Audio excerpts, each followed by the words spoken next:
Hello and welcome to Daily Reflection with Aneel Aranha. Today is the 23rd of June 2019. The Gospel reading is Luke 9:11b to 17, but I'm going to read from verse 10 onwards. Listen.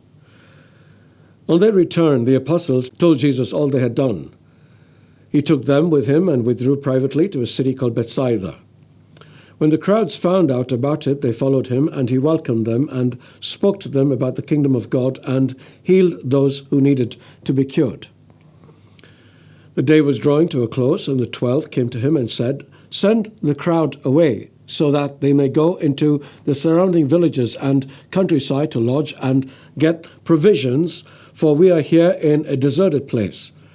But Jesus said to them, "You give them something to eat."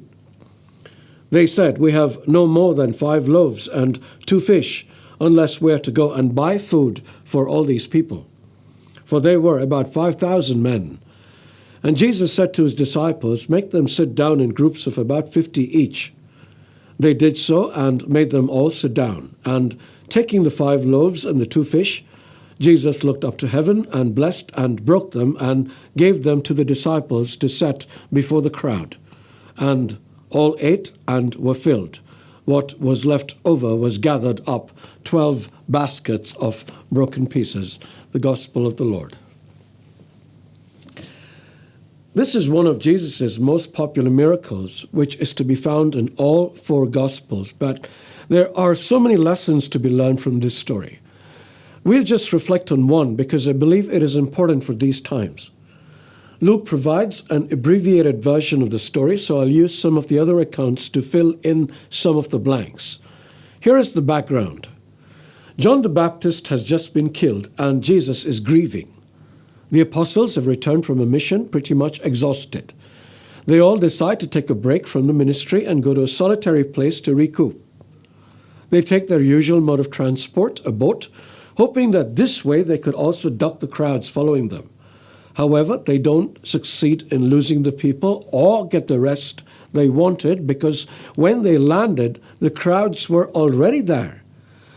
What would we have done if we were in their position? Weary and stressed, there is a good chance we might have got testy and snapped at the crowds, saying some rude or nasty things. Jesus, however, welcomes them and makes them feel wanted. In their versions, both Matthew and Mark make a note of how he had compassion for them because they were like sheep without a shepherd. And this is what I want us to reflect upon. The world is increasingly becoming to look like a place where there are no shepherds with hearts of compassion anymore. I remember when I was growing up, I used to love hanging around priests because they were so warm and kind, and grumpy priests were the exception rather than the rule. Today that seems to have reversed. Yes, there are warm-hearted and wonderful priests, and I've been blessed to meet some of them, but there are too many frumpy men around who won't even crack a smile when you go to meet them. And that seems kind of off, doesn't it? Now, if you are a priest watching this, please smile. It's a sign that you are approachable, and please be gracious. I know that life is busy. There is a lot of work to do, and parishioners can be very demanding. But if Jesus could do it, so can you. And if you happen to be an ordinary guy like me and meets a grumpy priest, try not to get upset.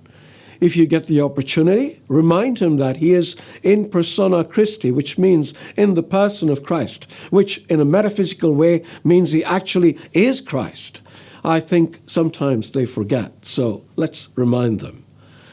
I would like to take this opportunity to acknowledge some of the wonderful priests that I've met during my year in Mumbai. The priests of IC Church Borivali have been wonderful, and when everybody talks about the parish being so vibrant, it is because of their willingness to open their doors to people who want to grow God's kingdom. Equally wonderful have been the priests of St. Teresa's and St. Francis in Bandra, St. Joseph's in Mira Road, and St. John's in Thane. I'd like to make a special mention of Father Magi of St. Andrew's College. He's a wonderful man, and I'll explain why another time. Until then, let's all smile and be gracious, shall we? God bless you.